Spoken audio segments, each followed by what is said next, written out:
আসসালামু আলাইকুম প্রিয় দর্শক। আজকে একটা ব্যতিক্রম গল্প নিয়ে আপনাদের সামনে হাজির হয়েছি। রাশিদুল হাসান আবির আমার পাশে রয়েছে। ও একজন স্পেশাল চাইল্ড আর তার পাশে রয়েছে জনাব নাহিদ সুলতানা ওর মা। রাশিদুল হাসান আবির একজন বিশেষ চাহিদা সম্পন্ন শিশু। আম ছোটবেলা থেকে ওর মায়ের অদম্য ইচ্ছা, অদম্য পরিশ্রম এবং সংগ্রামী জীবনের মাধ্যমে আজকে যে সফলতাগুলি অর্জন হয়েছে, আজকে সেই গল্প নিয়ে আপনাদের সামনে কথা বলব। দর্শক, একটু ধৈর্য সহকারে দেখলে আমি আশা করি আজকের এই ভিডিওটি আপনাদের হৃদয় স্পর্শ করবে। রাশিদুল হাসান আবির একজন বিশেষ চাহিদা সম্পন্ন শিশু হওয়া সত্ত্বেও তার মায়ের কতটা ধৈর্য, কতটা পরিশ্রম, কতটা সহিষ্ণুতা এবং অদম্য ইচ্ছা তাকে মানসিকভাবে একজন সন্তানকে ধীরে ধীরে সুস্থ করে তুলতে সহায়তা করে। আজকে সেই গল্প বলবো। আপা কেমন আছেন? ওয়ালাইকুম। আমি নাহিদ সুলতানা, রাশিদ হাসান আবিদের আম্মু। আমি ভালোই আছি আরকি। আলহামদুলিল্লাহ, অনেক পুরস্কার নিয়ে আসছেন আজকে, এগুলোর কথা আজকে বলবো যে আসলে ও এত কিছু কি করে পেয়েছে। আবির কেমন আছো? আমি ভালো আছি। তুমি ভালো আছো? রাশিদুল হাসান আবির একজন প্রেসিডেন্ট স্কাউট। 2022 সালে জাতীয় পর্যায়ে প্রেসিডেন্ট স্কাউট অ্যাওয়ার্ড পায়, যেটি বাংলাদেশের মহামান্য রাষ্ট্রপতি আনুষ্ঠানিকভাবে প্রদান করে থাকে। যদি এখনো বাংলাদেশ স্কাউটস এই প্রেসিডেন্ট স্কাউট অ্যাওয়ার্ডটি আনুষ্ঠানিকভাবে প্রদান করেনি, থাকলে হয়তো আজকে সেটিও নিয়ে আসতো।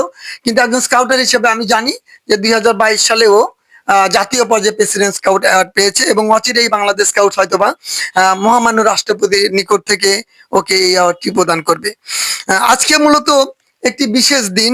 এটি হলো এই জন্যে যে সম্প্রতি গণপ্রজাতন্ত্রী বাংলাদেশ সরকারের আহ, পরিবেশ এবং বন মন্ত্রণালয়ের অধীনে বন অধিদপ্তরের আয়োজনে জাতীয় পর্যায়ে যে চিত্রাঙ্কন প্রতিযোগিতা হয়েছিল, সেই চিত্রাঙ্কন প্রতিযোগিতায় গ গ্রুপ থেকে আমাদের আবির আহ, গ গ্রুপ থেকে দ্বিতীয় স্থান অর্জন করে এই ক্রেস্টটি পায়। এবং এই কেসটি পাওয়ার পরে ও এটি ওর মাকে নিয়ে আমার কাছে নিয়ে আসে যে স্যার আপনার হাত থেকে এই কেসটি আমি নেব। আমি বললাম যে এটি তো জাতীয়ভাবে দিয়েছেন এবং এটি দেখেন এটি দিয়েছেন পরিবেশ ও বন মন্ত্রণালয় এবং পানি সম্পদ মন্ত্রণালয়ের সম্মানিত উপদেষ্টা জনাব সৈয়দা রিজওয়ানা হাসান ম্যাম। এটি আনুষ্ঠানিকভাবে কিন্তু ওকে চিনমূর্তি সম্মেলন কেন্দ্রে প্রদান করেছেন। আহ, এই যে এটি সেই সনদ, এটি সেই সনদ যে এর ভিতরে যে জলছাপটি দেখছেন, এটি কিন্তু এই চিত্রাঙ্কনটি করেই মূলত ও কিন্তু এই পুরস্কারটি পেয়েছে। শুধু এইটি নয়, ছোটবেলা থেকে অনেক এরকম জাতীয় পুরস্কার কিন্তু ওর ভান্ডারে রয়েছে।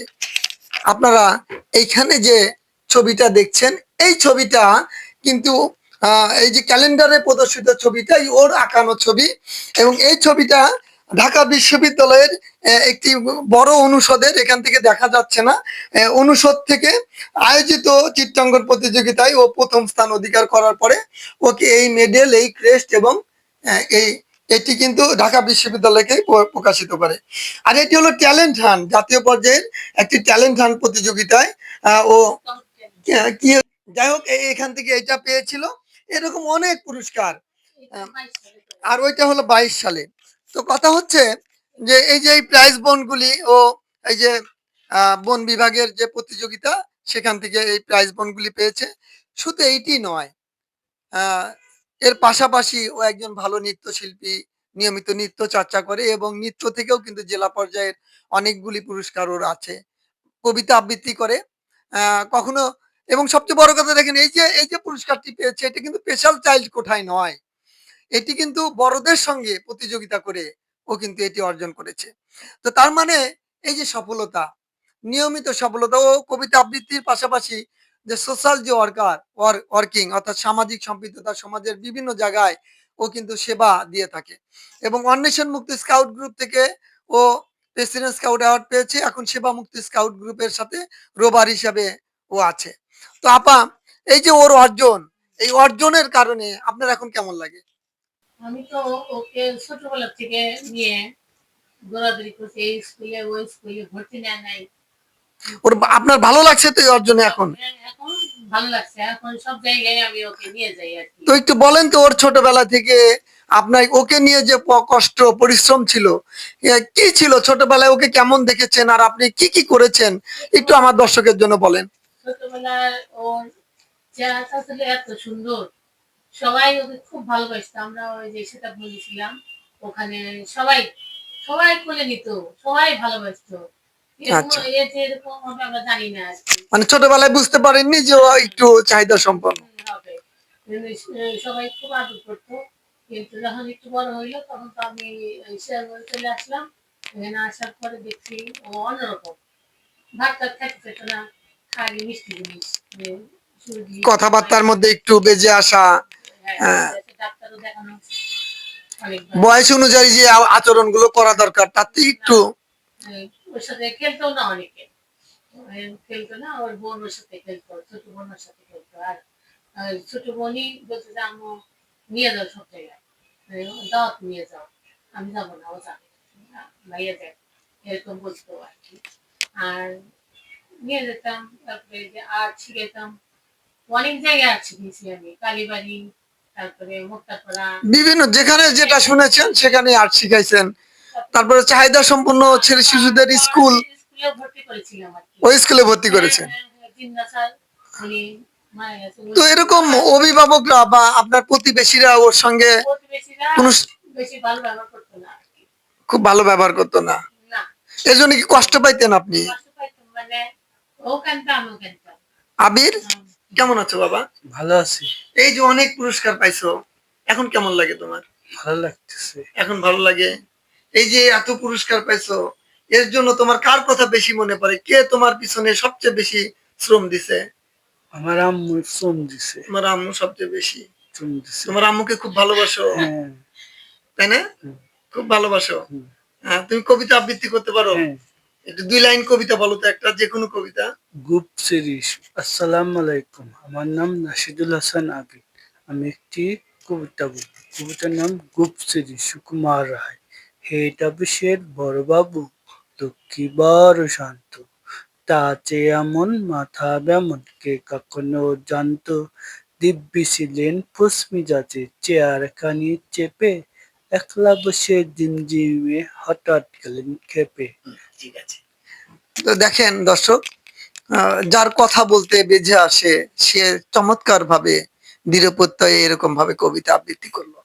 আমি তো শুনেছিলাম যে ও ছোটবেলায় ওর সঙ্গে কেউ খেলতে চাইতো না, ওকে দেখলে দূর দূর করতো, কাছে নিতে চাইতো না। আত্মীয়দের আত্মীয়দের মধ্যেও অনেকে এরকম নিকট আত্মীয় মানে ওর সাথেই করতো না। বেশি ভালোবাসতে চাইতো না, যে ও আবার কেমন করে, বাড়িতে গেলে আবার কোনো কিছু ভাঙে টাঙে কিনা, ইত্যাদি ইত্যাদি। আপা, আমি তো জানি যে যারা বিশেষ চাহিদা সম্পন্ন শিশু তাদের খাবারের একটা তালিকা থাকে। ওরা একটু বেশি খেতে চায়, খায়, কিন্তু এটি নিয়ন্ত্রণ করতে হয় এবং আপনি মনে হয় এটি করেছেন। আমি আম, ওকে তো ছোটবেলাতে এমনি সেমাই সুজি পায়েস এগুলো পছন্দ করতো। পরে আবার ওইগুলো বাদ দিয়ে তারপরে একটু একটু করে ভাত খাওয়া অর্থাৎ শিখালাম। ওর স্কুল থেকে যেভাবে ফিজিক্যাল ফিটনেস কথা বলা হয়েছে সেইভাবে আপনাকে ব্যায়াম, শারীরিক আমি কসরত, নিজেই তো টিচার ছিলাম। নিজেই টিচার 15 ছিলেন, 16 বছর আমি যার কারণে ওর কিন্তু ফিজিক্যাল ফিটনেস হ্যাঁ, চমৎকার। 15 16 বছর আমি প্রতিবন্ধী স্কুলে টিচারই করছি। আর সব একদম জায়গায় মেপে টিভি মেপে করে খাবার দিছেন। মেপে মেপে খাবার। বেশি খাবার দেওয়া যাবে না। এইসব বাচ্চা-কাচ্চা বেশি খাবার এ- দেওয়া যাবে না। এটিও কিন্তু আমাদের সমাজের জন্য একটি আইসক্রিম মেসেজ হতে পারে। আইসক্রিম দেওয়া যাবে না, মিষ্টি জাতীয় জিনিস দেওয়া যাবে না, চকলেট দেওয়া যাবে না, এগুলো দেওয়াই যাবে না। টমেটো দেওয়া যাবে না, সেভেন আপ দেওয়া যাবে না। এইগুলোর উপরে আমি প্রিয় দর্শক দেখেন কত রকম চিন্তা করে একজন সংগ্রামী মা তার ছেলেকে ধীরে ধীরে ধীরে ধীরে আজ এত বড় করেছেন। বেশি এখনো কিন্তু হাল ছাড়েননি উনি। বেশি খাবার ও এখন নিজেও খায় না। ও ও কম কমই খায়। কম কমই আর খায়। বেশি খায় না। আরো মানুষকে বলে যে দেন না। যখন খাবে তখন ওর বোনকে ডাকবে, আমাকে ডাকবে, ওর আব্বু ডাকবে, আব্বু আসো আরিফা না, আসো। এই জন্যই কিন্তু ওর বডি ফিটনেস আছে, আলহামদুলিল্লাহ ও অনেক ভালো আছে। তো আবির, আজকে কিছু বলবা তুমি? সবার জন্য কিছু বলবা? বলো। স্যার, সবাইকে ধন্যবাদ ধন্যবাদ দাও। স্যার। সবাইকে ধন্যবাদ স্যার। ওই যে আচ্ছা, সবাইকে ধন্যবাদ জানিয়ে শেষ করছি। আসসালামু আলাইকুম।